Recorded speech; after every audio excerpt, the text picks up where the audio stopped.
Hi guys, Neil Waterhouse. In this week's video, I'll explain how to get into dropshipping as a beginner.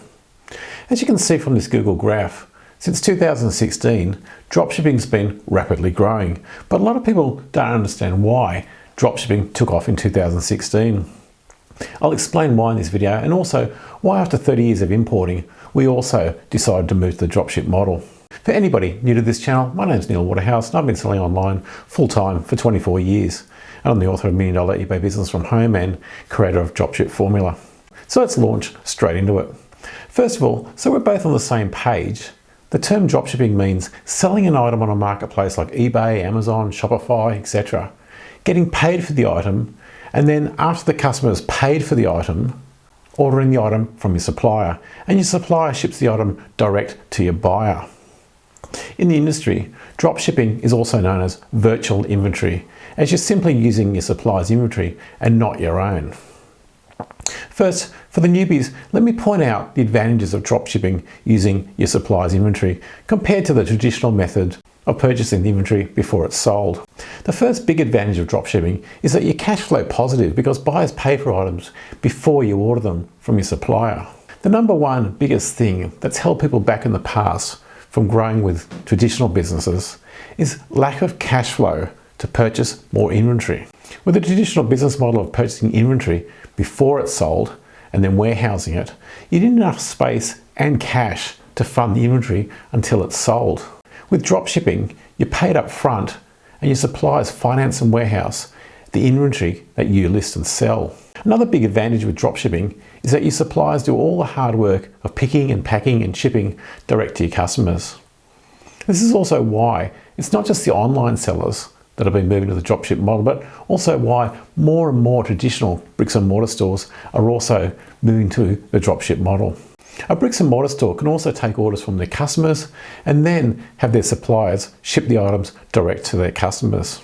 This not only massively improves their cash flow, but it also creates huge savings for the bricks and mortar stores as they don't need to lease a bigger warehouse, pay for warehouse staff, pay all the expenses for staff, i.e. workers' compensation, superannuation, inventory insurance, third-party insurance, purchase or lease computer equipment, furniture, pay electricity, utilities, etc., etc., etc. The next big, huge advantage of dropshipping is it's all online.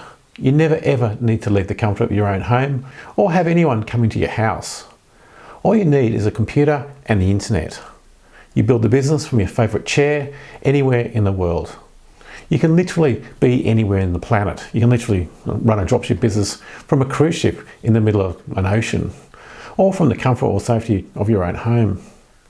You literally never need to leave the comfort of your own home or have any staff in your own house or have any inventory in your house. The other huge advantage of dropshipping is automation.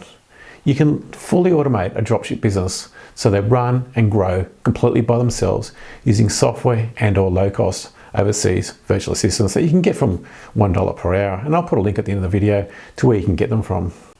Now, speaking of automation, at the beginning of this video, I mentioned about why dropshipping took off in 2016. Here's why. The biggest problem with dropshipping prior to 2016 and why I avoided dropshipping prior to 2016 was the risk of overselling items. What I mean by overselling is you can sell an item on eBay, Amazon or a Shopify store and then you go to order it from your supplier only to find out that your supplier is sold out. In the industry, this is called overselling. And this is what kept me and many others away from dropshipping. So what changed? What was the game changer?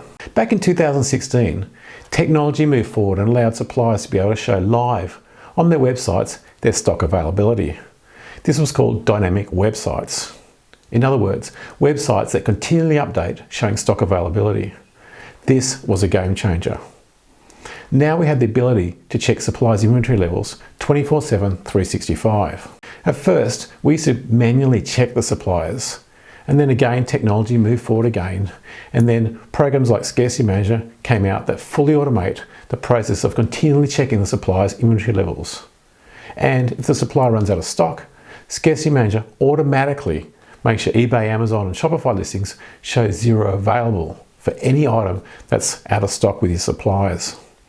This was the game changer for me and many other people. Building a dropship business is a step-by-step process one baby step at a time. So if you're starting your dropship journey, the next step is deciding which marketplace to first sell on. The three most popular marketplaces to dropship on are eBay, Amazon, and or a Shopify store, which is essentially your own independent website. Now, there's pros and cons of each marketplace, but the biggest difference between eBay and Amazon is with eBay and Amazon, you get tons of free traffic, whereas with a Shopify store, you don't, as many people have found out the hard way. Unless you have some methodology in place to get people to your Shopify store, 99% of the time, nobody will find your new Shopify store. A new Shopify store is the needle in the haystack or the drop of water in the big ocean with the other 1.3 billion websites worldwide.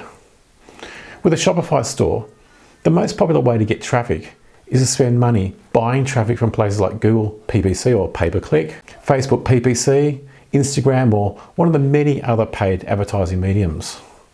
But with eBay and Amazon, you don't need to spend any money advertising. With eBay and Amazon, there's an abundant amount of free traffic. For this reason, I always recommend beginners start with eBay or Amazon, and between eBay and Amazon, I recommend eBay, as product research is much quicker and easier with eBay than Amazon and Shopify. The big advantage of this is, when you find hot selling dropship products with eBay, you can sell the same hot selling dropship products on eBay, Amazon, and Shopify. So to save your time and not waste your time learning about a strategy that doesn't suit you, the next step in your dropship journey is you need to choose which marketplace that you want to learn to dropship on first, i.e. eBay, Amazon, or Shopify. I highly recommend though, you only start with one marketplace at a time. Just like the old saying of, life does not reward us for being a jack of all trades. Life rewards us for what we master. So choose one marketplace to start on from the three links that I'll put on the screen and below, and I'll see you on the next video.